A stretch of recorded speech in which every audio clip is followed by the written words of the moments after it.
All right, we're up. We're going. We're live. You have to excuse me. I just got out of the shower. Running a few minutes behind, but welcome back to the Wednesday live stream. Glad to have everybody back. Remember, when you're coming in, hit that like button. Help me out. Help me get this algorithm going. Get me in that algorithm.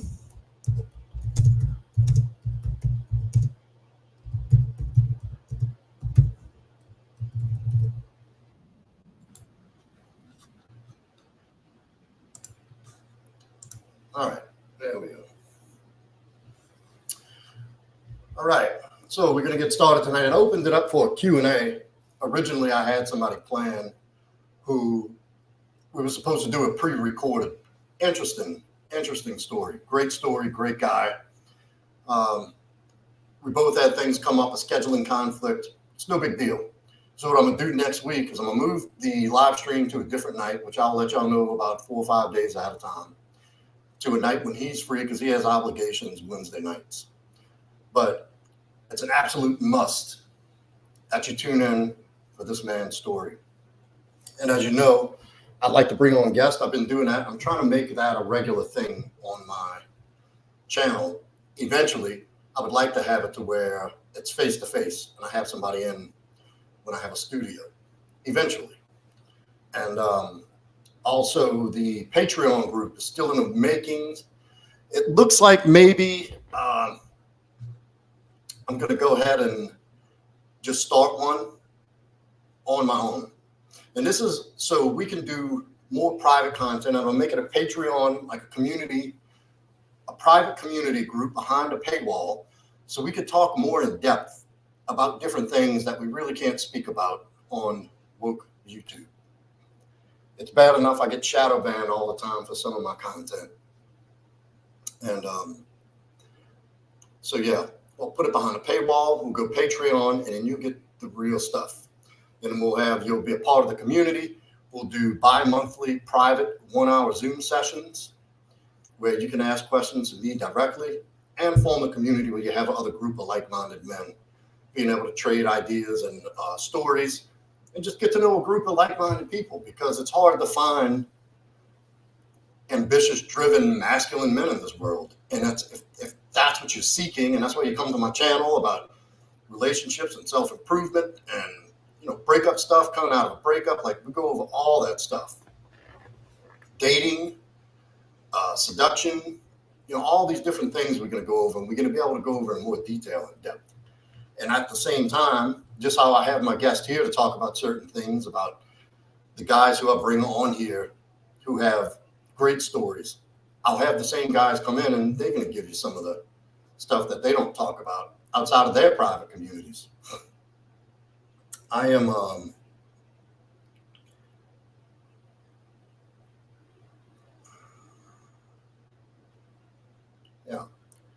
I started out in some of these communities, and it's a great place to be. It's a great group to have. So I want to do my own. I've been wanting to do that for a long time. I had one going for a little while. Life kind of got in the way. We're not going to get into all that. So it's time. And I have a lot of great content that I can't put out. You can, that I've shared behind my paid services, my one-on-one consultations that I've helped them in with that have absolutely changed their lives for the better. And it's all stuff I've done on my own and all stuff that I practice on my day-to-day, because this is things you need to succeed.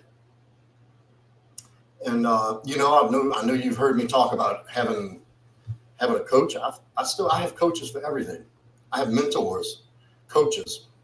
I saw 2 of my mentors this week already. One Monday night, we talked for about 3 hours, and one tonight at 5 o'clock. I had an hour and a half session with him. It's somebody I do with like life coaching, business coaching, all areas of life. And then, somebody in the same space that I keep in touch with regularly, and he keeps in touch with me, and we feed off of one another. Because I can tell you, out there in public, especially with the social climate and the way the world is, it's y'all gonna have to excuse me. I can't stop sweating. That is hot in here. I just went and sprinted, did a sauna, did some kettlebell swings and a hot shower. Now I can't stop sweating. I got the AC on 68. Maybe I'll stop here in a minute. I'm still pretty wired up from a workout. So anyway, yeah, tonight, I don't know why this thing is in pink. I'd really like to do something about that.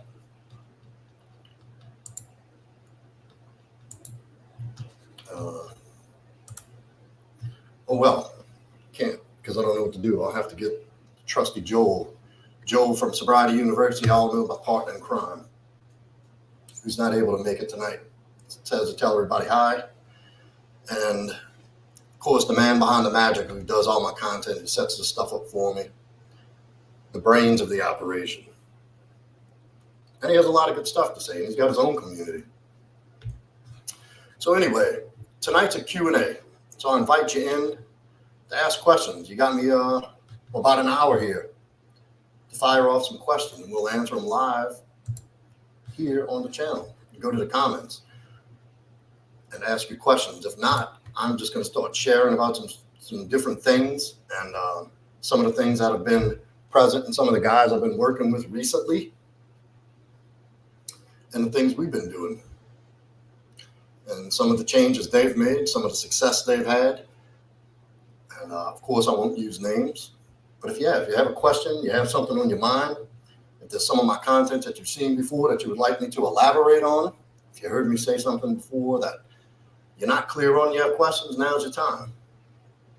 So what I've been doing lately, my latest client has been in a breakup. He's going through a breakup.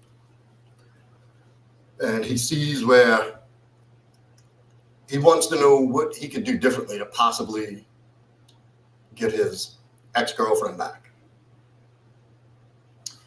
So, and he says during the relationship, he did some things wrong, made some mistakes, she pulled away, and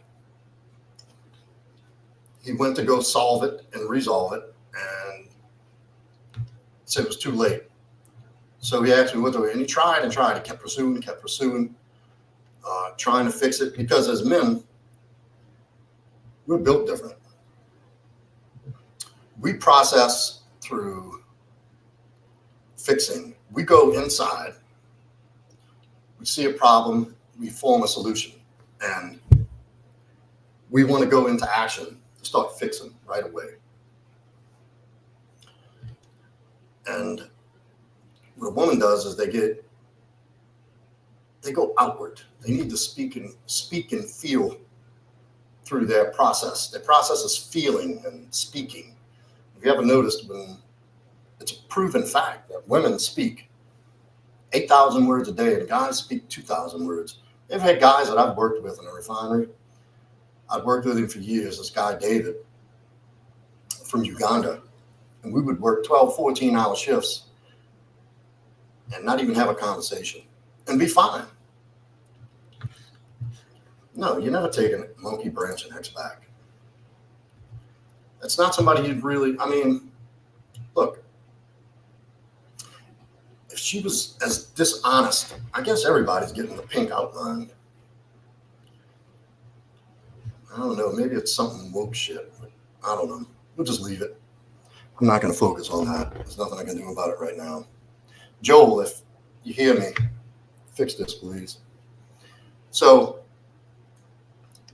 all right. Great topic, DT. And I did get your message. I'm just busy, dude. There's no way I'm going to be able to get on an Instagram call. Like, I got up at 7 this morning. I haven't stopped one place to the other. I just walked in. I was even late coming in here. But we definitely will address this right here and right now. And in case you don't know what monkey branching is, it's when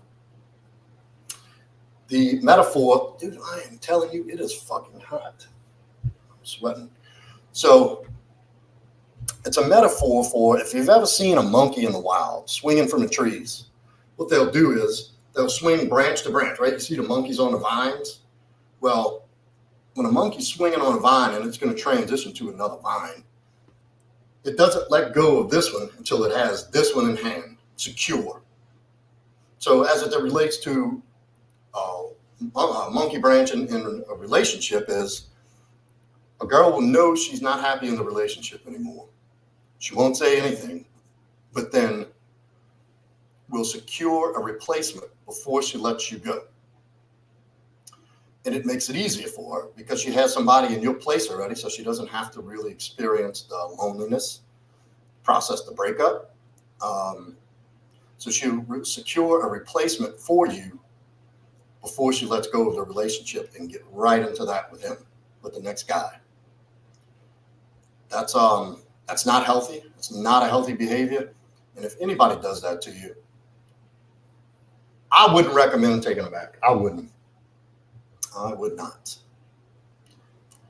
That's a whole nother level of disrespect and dysfunction. And if somebody who's willing to do that,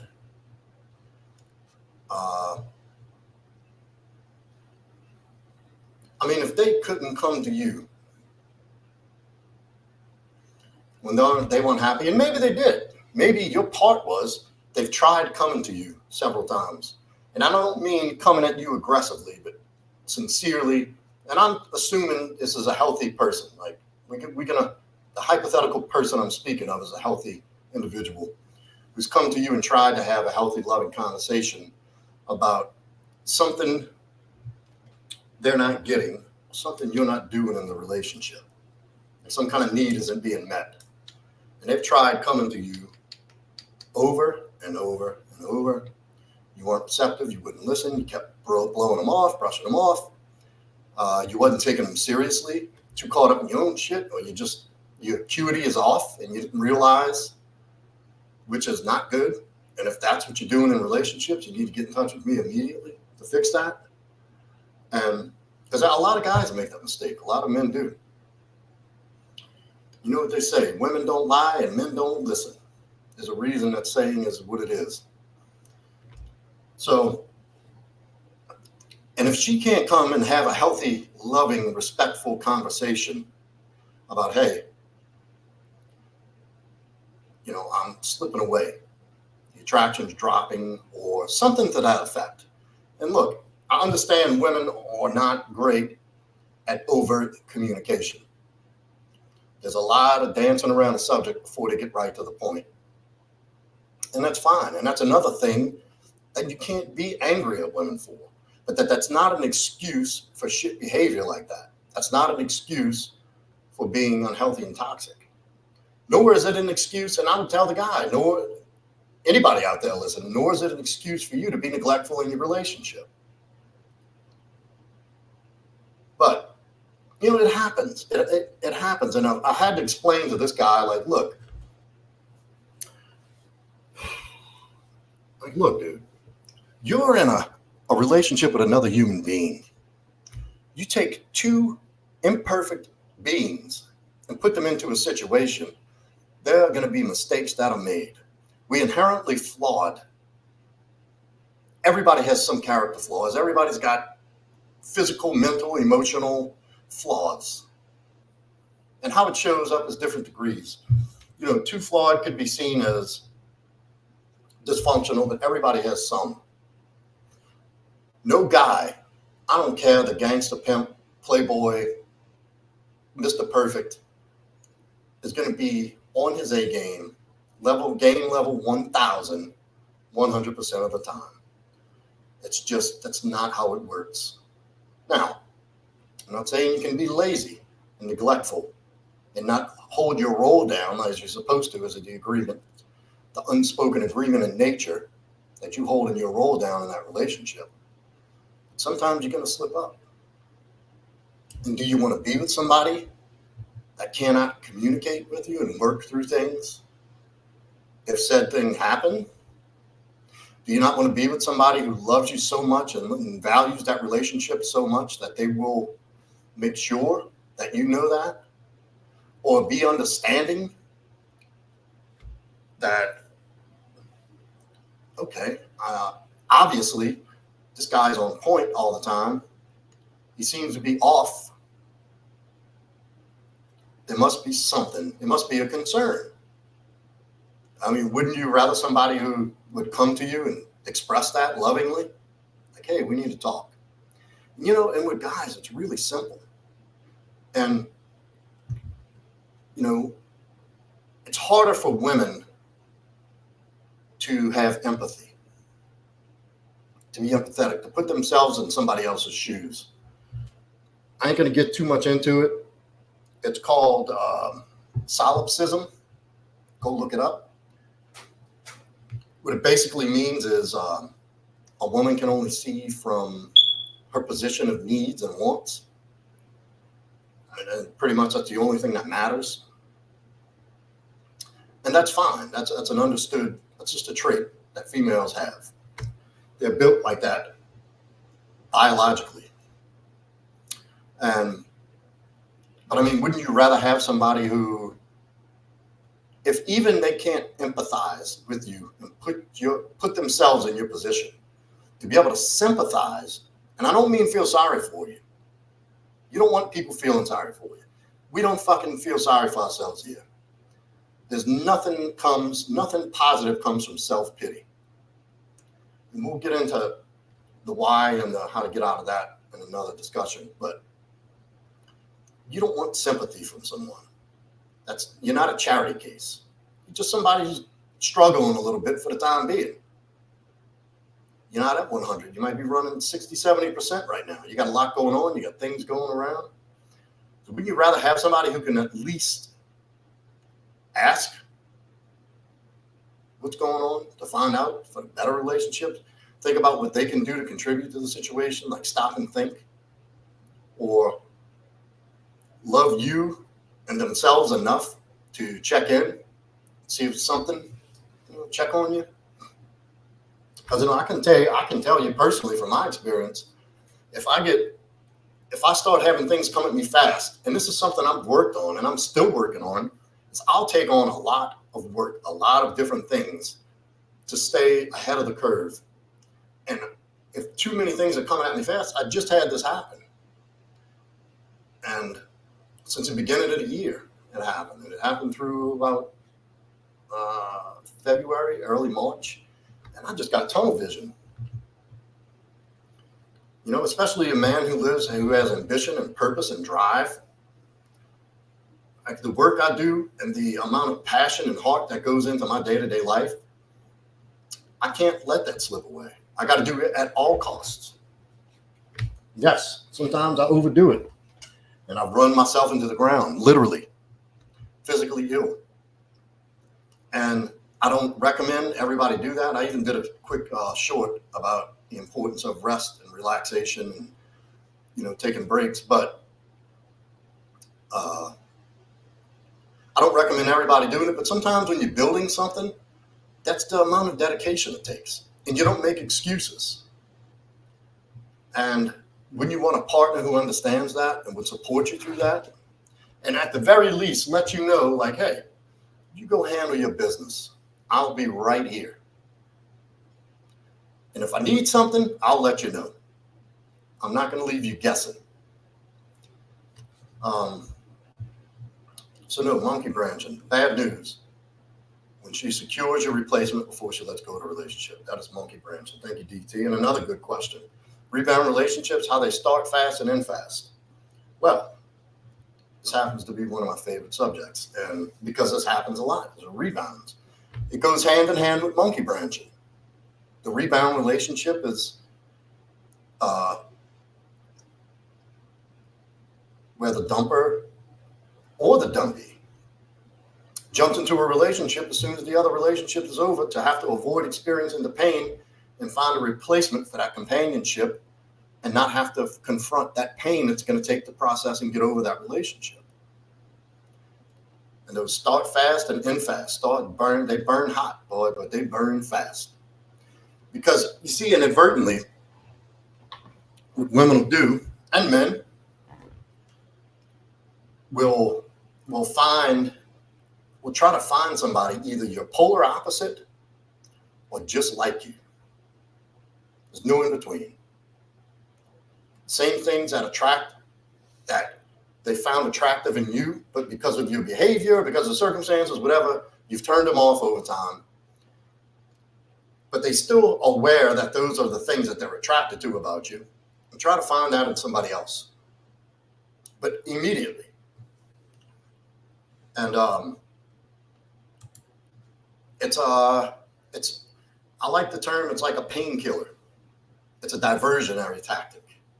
It's a distraction, so that person doesn't have to deal with it. Because look, a healthy relationship takes two people. A failed relationship also takes two people. I don't care what the circumstance, who did what, said what was going on. It took two people to ruin that relationship or dissolve it. And it takes equally two people to maintain a healthy relationship. If one person's doing either of those by itself, it's not a relationship. And it's bound to lose. And oftentimes, it's an accountability thing. And, when people first break up, they go through this phase in the very beginning, right after the breakup. It's called the relief phase. This breakup is built up for so long, and the tension and the stress of knowing that they wanted to do it and just trying to find the perfect time, the perfect way to say it. The build up coming to that, there's a lot of negativity built in and associated. It's and they finally just do it. Listen, I don't want to be together anymore. And it's like a relief. They're not relieved to be losing you. They're relieved to be free of that burden of having to go through this potentially difficult time of ending the relationship. But they did. Now they have this sense of relief. And usually there's a drastic change in behavior. Like, you almost don't even recognize the people. They start doing all kind of weird shit, like new friends, going to do different things, changing their hair, changing their style, changing their car. Like, they do some pretty off-the-wall shit. And, sometimes that involves jumping into a rebound relationship. What will happen is,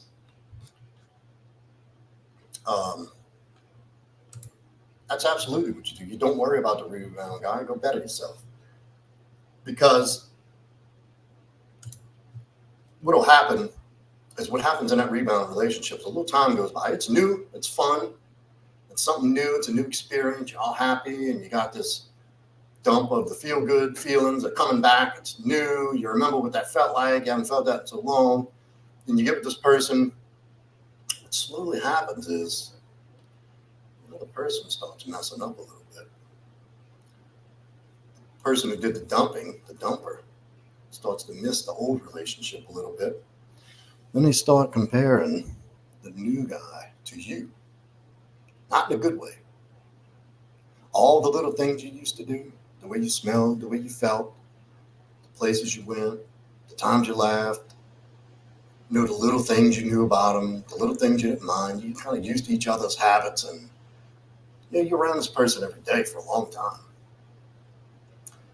And what started out as exciting is starting to get a little dull and aggravating. Now it doesn't seem so shiny. It's not the shiny new thing anymore. Now it's like they're starting to see shit they didn't want to see. The newness is wearing off, and it happens fast. Usually a few weeks. It happens fast.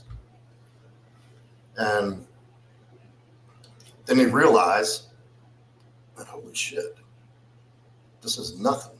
Like, I have no connection with this person. Like, God, they walk funny. God, they chew with their mouth open. Like, what's that smell? Like, did you just fart on me? Like, all these things start coming to surface, and now they got this person under a microscope. And they are comparing everything you used to do with ease with them that just came natural and so comfortable. These people have no idea, and there's a bunch of weird, different habits that they're not used to and accustomed to. Then, on top of that, not only does that start wearing off, the breakup comes sneaking in from the other side, and the realization, like, oh shit, we broke up. Damn. Wait a minute. What's my part? What are they doing? Why haven't they called?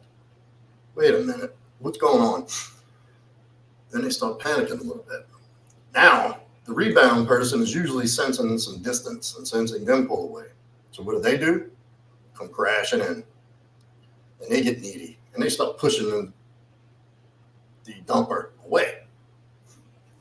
person who was so perfect right after your breakup now is being so unattractive. Now they're questioning why they ever broke up with you. And they start to really understand, like, holy shit, I'm grieving this relationship.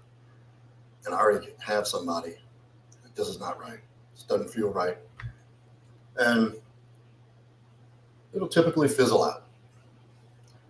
That's most rebound relationships in a nutshell. There's a few more little nuances and examples, but I think you get the picture. Are y'all hitting that like button coming in? Because I've seen as much as 8 people, and I only see 3 likes. Come on, I need these likes for the algorithm. Interact, write some comments, hit the subscribe button, hit that notification bell. I know you want to hit that notification bell for next show. I promise you that. This is going to be a doozy. This is going to be a really good show. I got a great fucking guy, a dear friend of mine. I'm not going to say too much about it because I don't want to ruin the story. But interesting life story and where he's come from and where he's at now. Just mind blowing. So, yeah, anyway, I'll go back to what I was talking about since nobody's got any questions yet. But thank you, DT, for participating. I love you coming in here. You know what? Let's see some here.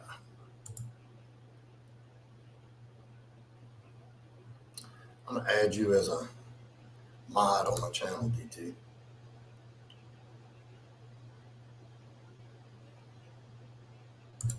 Right there.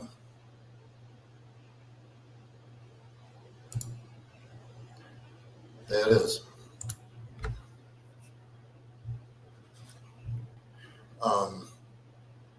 Okay, another question. Joe, you take on keeping in touch with the ex's friends that are yours too, but met them from her. You know, that's a funny thing. That's a tight spot. And it depends on where you're at with the breakup and what you want. If you can have a respectful, because I have a friend/business relationship with one of my ex's friends. Her friend's husband became one of my clients. And when everything first went down, I was like, look, dude, because he kind of wanted to tell me some stuff. And I'm like, look, I don't mind you and I staying in touch and you and I keeping on doing our thing. But look, I have to ask you respectfully, I don't really want to know about that. And I'd appreciate if whatever we talked about stayed between us. Some things are going to leak out. But it's important. And it depends what your motive is, too. I mean, if you're not worried about it, go ahead. Who gives a fuck?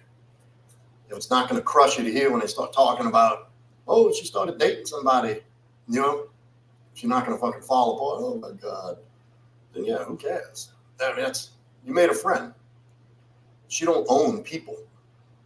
No exes own other people. They can make their own free will decisions. I mean, it has the potential to be awkward.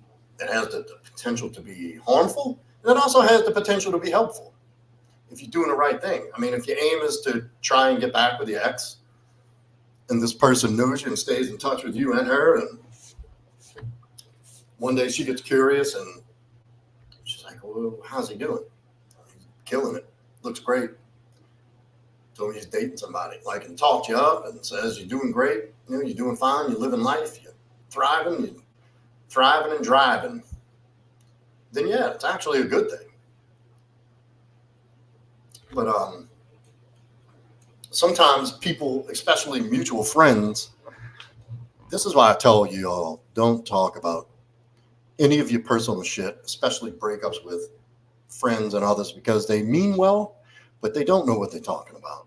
And if your goal is to try to get this person back, like if you genuinely messed up and knew you wanted to salvage the relationship and you were broken up with, don't go to these people, because what they'll do is they'll try to help by telling them shit like, and they make you look awfully pathetic and bad. Say, oh, you got to talk to him. He's not doing good. He's a wreck. He's a mess. Oh, he can't stand it. He can't function. Like telling all the shit and making you look weak and pathetic. And then they also may divulge some shit that doesn't need to be divulged. But that's why it's your job to be careful in what you let out and what you expose to people. But this is why I tell you, don't ever ask your friends, or especially mutual friends, don't ever pour your heart out to these people. If you're in pain and you've broken up, hire a coach. Hire a breakup coach, a relationship coach. Go see a therapist. Go talk to a priest. Speak to someone who you know is going to hold what you say in confidence. And you see, the good thing about talking in a neutral party, a paid coach, not only can you, here's a few of the benefits. A, they're emotionally detached from the situation. But most of the qualified coaches like myself has been through things to where we can empathize. And I know exactly where you are, exactly what you're going through, and exactly what you need to do to correct course. But I have no emotional attachment other than my genuine, fundamental love and respect for you as a human going through something painful. I have no reason to get in the middle of that or affect it either way.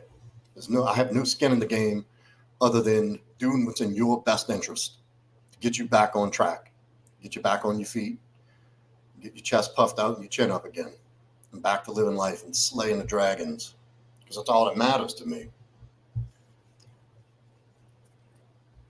Whether your ex comes back or not is not my concern. It really isn't. That's something people come to me about. I'll take them away from that.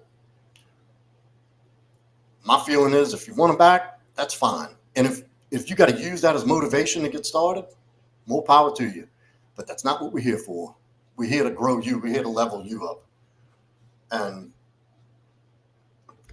if a byproduct of that is this person comes back into your life, you're going to be in the best position as possible to get them back or get somebody better. That's the whole thing about it. It's the whole thing about it. But I'm telling you, don't go to your friends, and don't go to the mutual friends, and don't try to use the mutual friends as a reason to bump into them on accidental purpose. Have that on purpose action. Oh, I didn't know you were going to be here. Oh, I didn't know you were going to. They know. They can smell desperation, and that's a desperate move. It's not cool. Not a good look. Not a good look. Not a good feel. And ultimately, you're going to feel like a sucker after. You're going to feel like a piece of shit. Don't do that. But I mean, if you have some genuine connection with friends, keep them.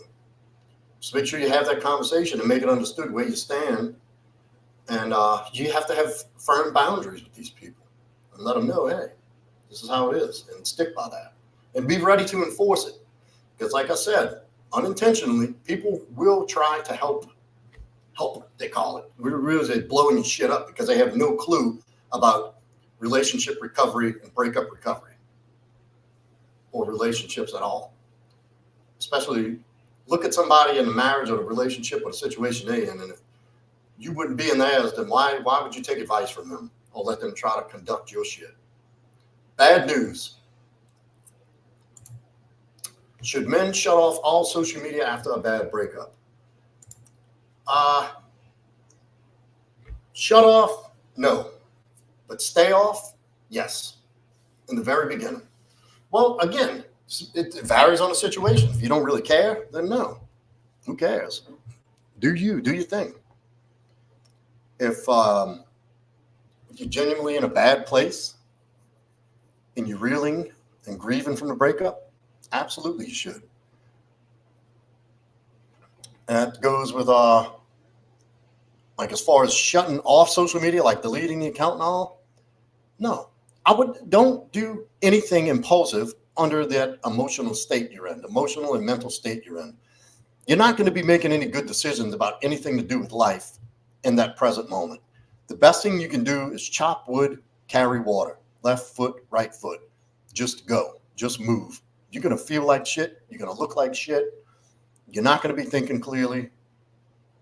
And I've seen people do the drastic things like delete the social media account, block the ex, go stalking social media, their social media, which is insane because that just drags it out and makes it even worse for you. And like I said, the dumper's in a relief stage. They're out there having fun.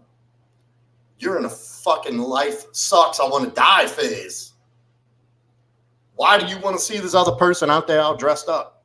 What if you see a picture of her with another fucking dude? You're going to be crushed. There's no good comes of that. But should you stay off of it? Yeah, because then you're going to be posting sappy shit and love songs and hoping that they see it. Ooh, maybe if she sees this, she'll understand how much I'm hurting and she'll call me. No, she won't. She may check, but then she's going to be like, gross. Like, get over here. Jesus, grow some fucking balls. That doesn't make you look good. And then if your goal is to try to get this person back, you don't want to go putting some fake ass good times on there. I know guys will say, I've heard a fucking breakup coach. This was their advice. To go to a bar, order 2 drinks, 1 girly drink and 1 man drink. Put it on the table and take a picture of it and post, tag where you're at, your location. Like, that'll do it. Or get some random chick at the bar to toast with you and take a selfie and post it. What? That's insane. That's insanity. Like, they're going to know you're faking anyway. And then it looks bad because then they're just going to assume, oh, well, fuck it. They don't care. I'm out. I'm going to do my thing. And that jealousy does not work at the end of the day. Now, if you're in a relationship and you're a handsome guy like myself and you get looks from other women, you get flirted with a little bit, that's a healthy amount of jealousy. Just like I think there's a healthy amount of jealousy for a man. But people look at it as jealousy. I look at it as protective. Yeah, I fucking protect my woman. I'm not jealous to the point where if she gets flirted with, to just go off on a dude and start breaking shit. That's her job to shut that shit down. If it goes past that, then I step in. You know what I mean? But absolutely will. It'll only push you further into their arms. The more you care, the more you hoot and holler, the more you cry, the more you kick and scream, the closer they get, the further away they get from you, the closer they get to them. Just walk away, dude. Just walk away. Go process your shit. You, in a breakup, in a guy's, in a position a man is in when he's heartbroken, is the absolute, I don't care what anybody says. You will never change my mind, and I know scores of professionals who agree with me. The condition a man is in after his heart is broken and he's been broken up with is the most opportune time to impart a major life change in his life. It is the most opportune time a man will ever have to impart quality, long-lasting, fundamentally change in his core that'll change the trajectory of his life. You have so much power in that pain. There's so much energy in that pain. If you know anything about energy, can't be removed and it can't be destroyed. It can only be redirected. And that heartache, that gut punch, that wrenching feeling is so fucking powerful. And believe it or not, mate, you can channel that into greatness. Do things that you never thought you were even remotely capable of. If you listen to me, I'll take you through that. And I'll put you on course to be, you won't recognize your own self, much less your ex recognize you. In 8 weeks, you'll be a different person, mostly. But it takes work. It takes, like, you can't be fucking lazy and feeling sorry for yourself and wishing I wish this. You don't wish life were easier. Make yourself better. That's what it's about. And you'll have more motivation than you've ever had in your entire life. I'm telling you. I'll give you my word, my guarantee that you will do anything to calm that storm. Back to the, should men shut off all social media after a breakup? And don't block. Don't block. Unless you're completely done with the person and you don't care if they come back or not. You just, like, whatever, and block them. That doesn't show strength. That shows like you can't handle your shit. Leave the door open. Leave a door open. And look, if you're getting broken up with and you don't want to break up, I condone saying, hey, I don't want this. I don't want to break up. I want to work this out. We've been together. We've got this long in together. You're special to me. I'm not ready to quit. I want to work through this. And I don't agree with that. You're essentially quitting on us. Like you're quitting on the relationship. And they will disagree. And they will say, I'm sorry. That's just the way I feel. I can't help the way I feel. Da da da. And it's okay. Well, call me if you change your mind. Go sort it out. Let me know when you're ready. Call me when you're ready. Something like that. Leave a door open. If you genuinely want this person back. But I'm telling you now, fellas, I can tell you this with the utmost certainty. You're going to go off on a different direction, right? You're going to go and throw yourself into this meaningful, deep self-work, inner game, body, career, fashion. Like, there's not going to be one stone left unturned in your life that you're not going to level up in. And you're going to have done the work. First, it's going to suck. As you start coming out of it and you on the ascent and you finally get to the tip of that mountain where it levels off just a little bit and you finally got some room to breathe and you're not trudging, but you've done the work the whole way up this ascent. That's when it starts to show up. Then what happens is you're so beaten down and you feel so worthless and useless and your self-esteem is in the shitter. Like, oh, it's horrible. Well, the person who did the dumping, we'll get to that in 1 second, DT. The person who did the dumping is not feeling like that. Matter of fact, they got a little ego boost from being the one in charge. They got the power position. They're feeling a little sassy, a little cocky. Ooh, yeah, he wants me. Blowing up the ego. They feel better than you. That's just the way it is. I'm not saying it's like it's some narcissistic thing. Some are narcissists, but not as many as people think. I got news for you. Sometimes you just got a bitchy woman who you didn't handle right. She's not necessarily a narcissist. Sometimes they are. But guess what they're not doing over these months? People who did the dumping aren't doing work. They aren't working on themselves. They're not doing what you're doing. Therefore, when you come out of the other end and you're this leveled up, attractive fucking person in every way, you're radiant again. You put on 10 pounds of muscle. You wear nice clothes. You've changed the trajectory of your career life. You've gotten on a side hustle. Maybe got a promotion in your job. You've done this deep, deep inner work to heal and redirect your traumas. You've learned how to channel pain and anguish into motivation and accomplishment. You feel strong, you look strong, you smell good, you look good, and you're just radiating with confidence. You're going to catch your ex's eye, along with a lot of other women, I can tell you that. Then they haven't done that work. And the chances are, and look, and guys were like, no, I don't want that to happen. You're probably not even going to want them back. I'm just telling you, you're going to have outgrown that shit. Because then you think back and you look at yourself now and you're like, hold the fuck up. Who would leave me? Like, what are you, like, is that your decision making? You can't be trusted. You would leave a guy like me? You couldn't hang around and support this while I made this? Sorry. I got 2 other chicks I'm talking to now. Good luck. Wish you the best. And you really feel like that. You won't be out of cocky. You'll be out of humility, but self-love and self-respect. And that's where you want it. That's the whole purpose of doing the work after the breakup, guys.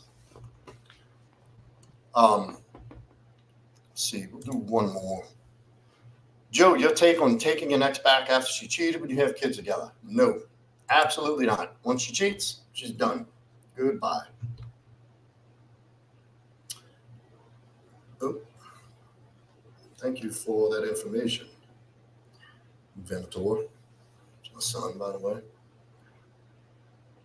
Uh, no, absolutely not. Why did I put that down? Taking an ex after she cheats when you have kids? No. Men cheat. Look, if you agree to be in an exclusive relationship, you shouldn't cheat. But if a man cheats, it's different.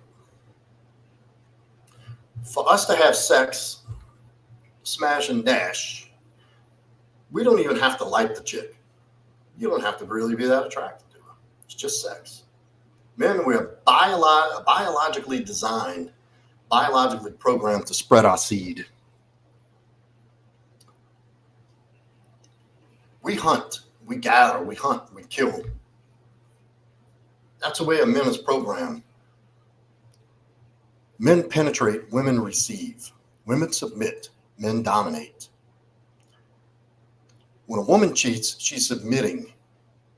When you cheat, you're dominating, you're winning, you've accomplished something, you've overcome, you've achieved. We did it. We got that woman, we planted our seed. When a woman does it, she surrenders. When a woman cheats, she surrenders to another man. Once she's done that, she will never look at you the same for taking her back. Once a woman cheats, the relationship is over, period, end of story. Just the way it is.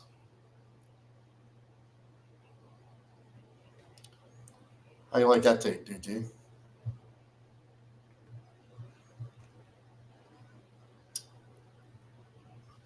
You know, it's a whole different thing. The way cheating and stuff affects men is way different than the way it affects women.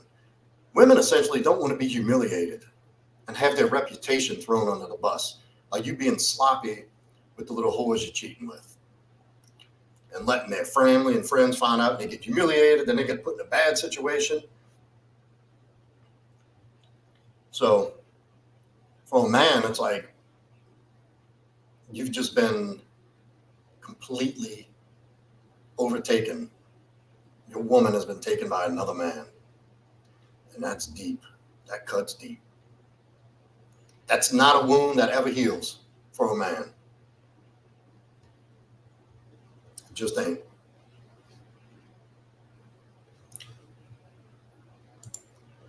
Yeah, geez, oh, come on, DT. Where's these questions coming from? I just made you an admin. What do you think? She cheats on you with the kids, and what do you think I'm going to say about this? Well, yeah, if she cheats with your best friend, yeah, you can let that slide. No.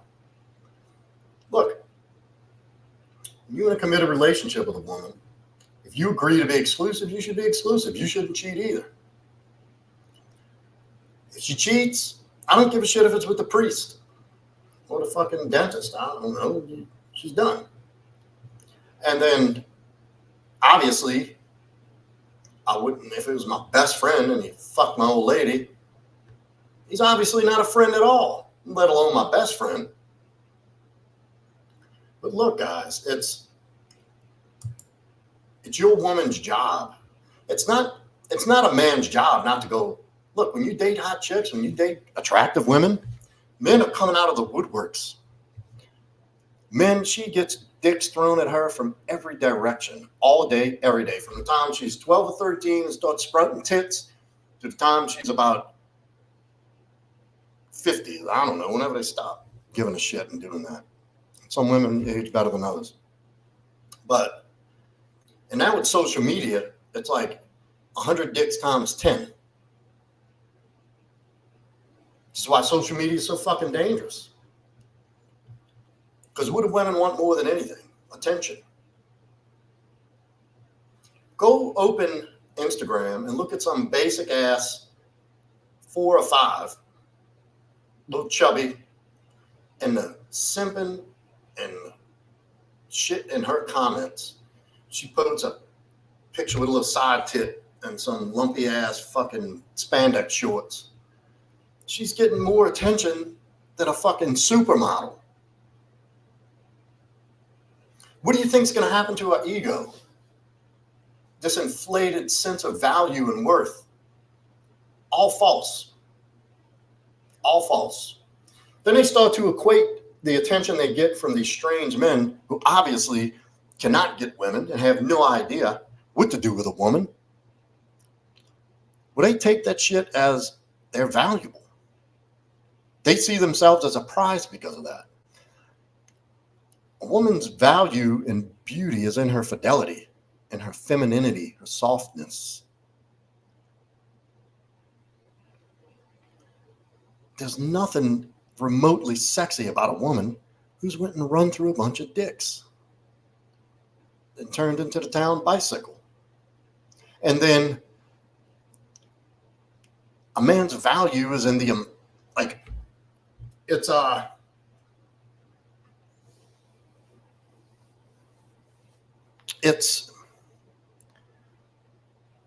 lost my train of thought. Fuck. Okay.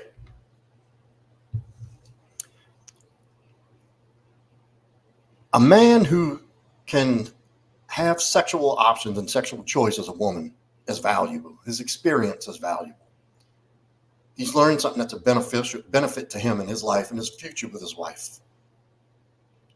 And his value lies in that, being able to provide, collect, hunt, conquer, the shit that men do primally in our hindbrains, in our primal monkey brains.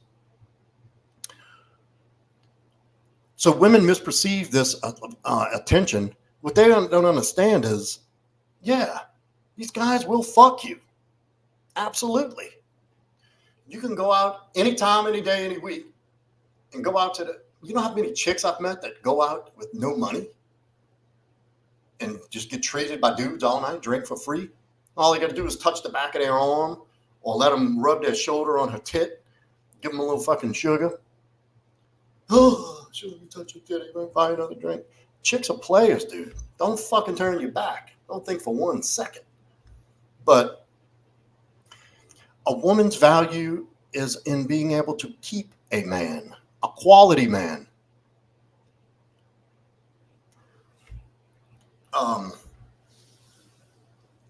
There's and a guy getting a lot of sex and having sexual choice like a woman, which is not attainable.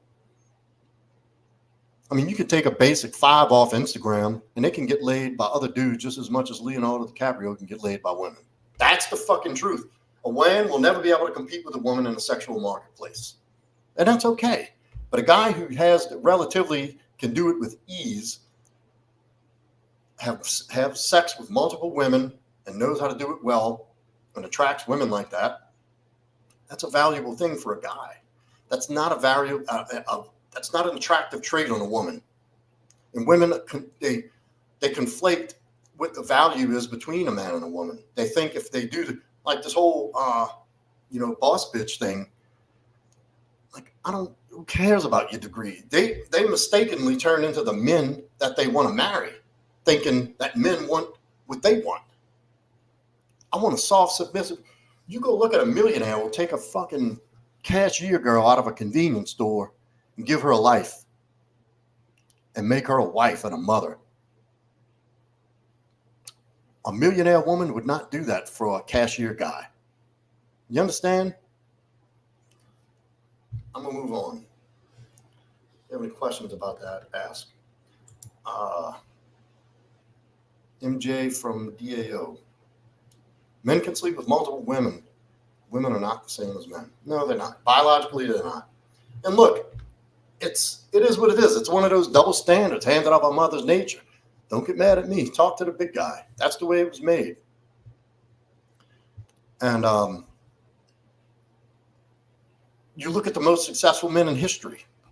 All had multiple women. All were like the conquerors. Look at Genghis Khan. That dude has what? What's a percentage of the fucking Chinese population that's his descendants? That dude was a slayer. And plus what it does emotionally, because sex isn't an emotional engagement with a woman. We might get a chemical release from it as a guy, but it's not what happens inside of a woman. It's different.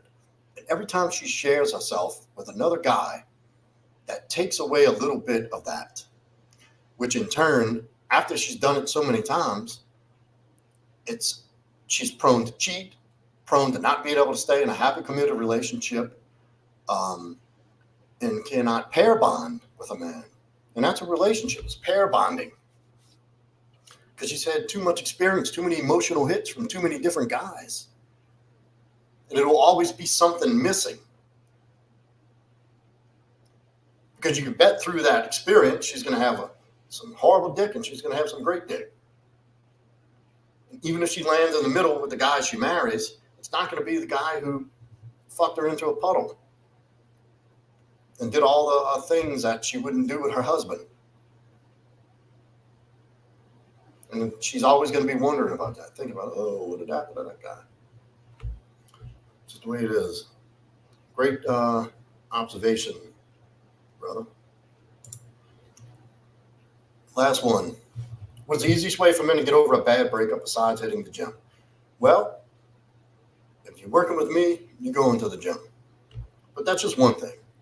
There are other things. It includes journaling. It includes looking at your part and why you wound up the way you did in life and begin intensive action and work on that. Why did you do that? Why did you choose to behave the way you did? What if you were in a dysfunctional relationship? Well, the question to ask is, the question you're not going to ask is like, put yourself in a victim role. I can't believe she did that to me. Why did you choose? What about you, psychologically, emotionally, subconsciously, that you feel about yourself and view yourself, your whole self-perception allowed you to get into something that was that toxic and dysfunctional? What about you allowed that? That's where you need to go. That's the work we do. A gym is part of that, because the gym is so much more than, and I'll tell you my philosophy on this, and I've said this from the get-go. And I started doing this in 2019. That the gym is important, not just because you get muscly and sexy, jacked and sexy. Not just because it changes your chemical makeup. Not because it helps your cognitive ability. And I'll tell you, that's part of it. That's some of the reasons, and that's some of the things that happen. That's some of the byproducts of having an intense physical routine, a fitness regimen, because it's important. Your bodies are not meant to be sitting all like we sit.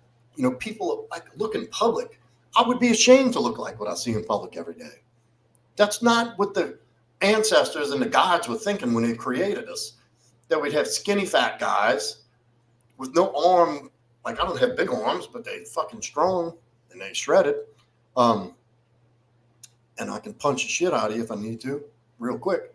Then, like, you see these soy looking men that have no jawline, walk with a hunch, no posture, they don't make eye contact.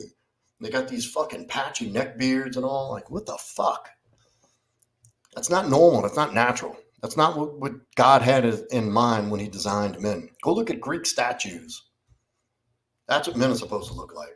To the best of your ability. Some people, you're just not going to hit that. But there's no reason you can't maintain yourself and have a very healthy physique. It may not be, I don't mean it has to be Fitness Magazine ready. Anyway, listen, here's what it takes. And having a nice physique and people who can tell that you work out, there's other benefits besides being sexy when you take your clothes off. But that's one of them. I ain't gonna fucking lie. That's where a lot of people start. Who cares? What's wrong with wanting to look hot when you take your clothes off? You ever seen a woman's reaction when she touches your six pack and, oh man, get out of here. So what it takes to transform yourself physically. It takes, and this is why usually people who are in shape will get more opportunities, more respect, and more positive attention in every area of their life, because this is what it sub-communicates. Because of what this process takes is commitment, discipline. Commitment, discipline, and like I can't even think of the fucking word. It's like routine, consistency. Consistent, discipline. I'm losing it by the time to end the stream, but that's what it requires. So you go to the gym, you're not going on Monday so you can look good Tuesday. You go into the gym on Monday so you can look good 12 Mondays from now, so you can start seeing a result. But what that takes is you have to put faith in this process, faith in yourself. You got to be able to push yourself, commit to the process, be disciplined enough to get up every time you say you're going to do it and go do it. Not letting yourself down, and you have to do it consistently. And there's other things that go around with that. There's other things that go along with that. It's not just going to lift heavy shit. You need your proper rest. You need a better nutrition. And I'm not saying you got to go eating fucking organic, grass-fed everything, which I try to and I choose to do, which is the best way, because our food in this country is loaded with chemicals. We're not going to get into that. This ain't the conspiracy hour, but estrogen laced everything. So just be really fucking careful. And that's another thing it does, is raise your testosterone and HGH. You work out now to have years and years and years of quality of life later. So consistency, discipline, and commitment. And what that signals is that this person truly does care and love themselves, who respects themselves. That signals that you give a fuck about yourself. That signals to people you can do hard shit and you do it consistently, and you have the discipline to maintain that. And this is all things that just pop off in people's subconscious. They don't even realize, nobody's consciously thinking that guy is consistent and disciplined. It's just a subconscious reaction to somebody who's fit, and who walks upright, and who makes eye contact and speaks clearly and has a firm handshake and, knows how to speak somewhat intelligently. And that sets you up for better opportunities everywhere in life. So the process of getting up every day, making a fitness plan, meal plan, consistently doing that, because most days after things get fine, I don't feel like going. I honestly don't. Sometimes I'd rather stay on the sofa or go do something else. Doesn't matter. Don't feel like it? Who gives a fuck? Who cares? Do it anyway. Not in the mood? Don't care. Go anyway. Stomach ache? Don't care. Shit at the gym. Got a headache? Don't give a shit. Take an aspirin. Go to the gym. Go anyway. You'll never be pissed off that you went to the gym. You'll never leave the gym thinking, fuck, I shouldn't have showed up today. God damn it. I knew I shouldn't have went to the gym. You'll never walk out of the gym thinking like that. I guarantee that. I guarantee you walk out feeling like $1 million. Maybe that was the word, Hunter. I don't know. You're going to walk out feeling like $1 million and pat yourself on the back for doing what you didn't even feel like doing, but you did it anyway. Fucking check in the win category for the day. Bam. At least you did something hard and pushed yourself to do it anyway. And what you felt like didn't matter. It's snowing outside, it's cold outside, it's hot outside, doesn't matter. Go to the gym. The days you have designated to do it, go do it. I don't care if you're going there with a pissy attitude and hate life while you're doing it. Fucking do it anyway and go harder because you're being a bitch. So, and that's it. So you take that same mindset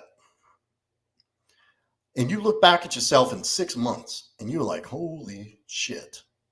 When You're going to be the last one to notice your progress. When somebody tells you, like, damn, dude, you look good, you've been working out, especially when a chick comes and tells you, whoo, that's it. It's on. You're hooked. The chick comes and rubs the back of your arm. Ooh, you work out, or your shoulder or something. That's it. You're on cruise control after that. And I'm not saying do it for chicks, obviously not. But you will, that is a benefit. And you take that same commitment, discipline, persistence, you can use in there, same commitment, discipline, and consistency, and apply it to anything else in life. Guess what? That's right. You succeed. You win. So you can take that same experience, and this is why I tell guys to start working out immediately. Immediately. Because you're going to need this down the line, and you'll know why in about 8 weeks. But you got to trust the process now. Yeah, I know you don't feel like it. I know you don't know what to eat. Oh, I got to go get a gym. You know, I don't want to hear your excuses. There's no excuse. Everybody's got time to keep themselves in decent shape. I can tell you a body weight routine that you could do at home that'll smoke your ass and get you in shape in 2 months. You don't need one weight. All you need is a chair. I know you got a fucking chair. So, yeah, that's why. But, I mean, there's other things you can do. Like, look, DT, there's no easiest way. The easiest way is to do what needs to be done. The easiest way is not to run from the work that needs to be done. And if you do the work right, you never have to suffer like that again. You go through a bad breakup, there will be a time like any normal, natural human being is going to have a hard time. They're going to hurt. They're going to grieve because you're human and you love that person and you have compassion and you have kindness, and it's going to hurt. There's no getting around that. There's no running from that. The easiest way is to go right into it. Sit in the fucking misery and do the work anyway. Sit in the misery. Let it run through you. Feel it. That's okay. It's okay to hurt. It's okay to have pain. Don't be scared of that. That's what's going to grow you into the bad motherfucker you're going to be. That pain's going to be your best friend. You're going to move it in. It's going to be sleeping in the bed with you. You're going to be taking it everywhere with you. It's going to be your new best buddy. And it's going to do you some good. It's going to change your life. The easiest way is to get busy confronting all the things that you know need looking at. Your attachments. Do you have an unhealthy attachment style? Did you bring toxic? What is your toxic shit? Your trauma that you brought into that relationship, and why? Why would you tolerate being mistreated for so long from somebody else if that was the case? Go find out why. What do you hate about yourself that you would allow that? So, and it takes work, and some of it's hard, dude, and it's a process. People say it's not a sprint, it's a marathon. Well, if it's a marathon, you're doing it wrong. It should be a fucking Ironman. You should barely be able to walk at the end of this. That's what it's draining. It takes you to places that you didn't even know you had inside of you, deep, dark caverns of trauma and dysfunction that exist in you that you have no idea about because you've run from it. Why? Because you're comfortable. Because it's comfortable. If I don't face my fears, I got nothing to fear. If I don't face my insecurities, I got nothing to be insecure about. I'll just surround myself with people who agree with me, mediocre people who allow my mediocre existence, because they'll be mediocre. And we can all support each other's mediocre asses and say how the rest of the world is not as good as us. So I'll just have some confirmation bias, and I'll put myself in environments that allows me to get away and rationalize with what I do and believe. And I will not challenge myself in any kind of way, and I won't look at anything that makes me feel the least bit uncomfortable. No, not here, not me. Might be a little crazy, but I go looking for the shit. I go looking for the flaws. Like, oh, fucking show me. God damn, give me something to fucking beat. Give me something to outdo. Give me something to conquer. Give me something else that's going to make me this much fucking better than everybody. And better than the person I was 10 minutes ago. I learn something every day. And I tell people that. And it sounds like a Sesame Street kids cartoon thing. Learn something every day. But it's true. I do. I don't run from that shit, though. I don't run from it. I go head first. Like, let's get it on. Let's get the fucking pain in there. Let's get it over with. Once you learn how to use that and channel that pain, and once you understand that your demons and your character defects are a part of you, not to be hated, but to teach you, it's not a problem anymore. Except when they've reared their ugly head and you're not ready. Because the more stuff you've had to deal with, it's bound to happen. Like when your resistance is down, like I was telling y'all about this 2 months I had the tunnel vision, right? I mean, I had like walls were closing in on me, and my resistance is down, worn out, mentally, physically, emotionally. I tend to pull back and shut everything out. And my resistance is down, I'm prone to react. And I've had to make some amends for doing that. I've had to apologize. I had to right some wrongs. But I'm grateful for that experience. I've learned a lot, and I'm learning from it. It's only a negative if you go do it again and repeat it and not learn something from it. Then it's a negative. And hopefully I didn't do too much damage. I don't know. But when your resistance is down and you don't have your facilities about you 100%, you're not resting right, you're not eating right. I wasn't going to the gym regularly. I was eating like shit. I had way too many things I said yes to, work-wise, thinking I can handle it all. I'm invincible. Everybody said, can you come do this? Yep. Can you come do this? Yep. You ever seen them puppets? Yep. That's what I was doing, saying yes to everything, and it put a fucking strain on me. And I went through it. Now I'm out of it. On the other side of it, I see it was an unhealthy path to take. It was obsessive, and I don't agree with obsessive behavior to a certain degree. Negatively obsessive behavior. It caused some damage. It really did. I'm not going to get into all that. But look, we over 13 minutes. Son of a bitch. DT. You're my new admin with P-Dubs. You're supposed to tell me when I'm going over. Well, that's it. I hope y'all had a great show. Look, thank you everybody for coming in and participating. If you haven't yet, hit that like button, subscribe, leave me some feedback. Also, hit that notification bell to get the next look.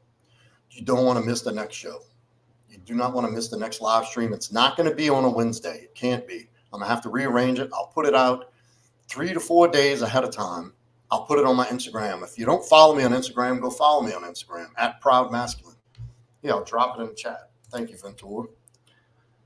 That's how I knew I did a good job. When Venator says great one.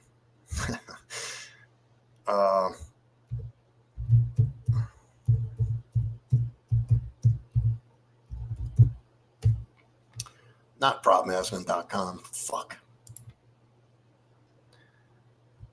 Well, yeah, that too. So if you want from me for coaching, if you want to go in depth more about anything that we talked about and went over through this stream, see me.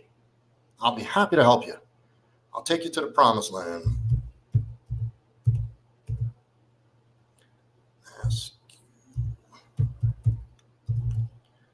Yeah, that's my IG. Follow me on Instagram, and I'll have Joel's going to put out on YouTube and post in a community post. Then I'm going to advertise it on my Instagram when it'll come out. But if you have your notifications set on the channel, you don't have to worry about that. And good. Thank you, everybody, for participating. It was a great show. I'm glad everybody came in. And can't wait to see y'all next time. Whenever day that's going to be next week, we'll let you know. We out.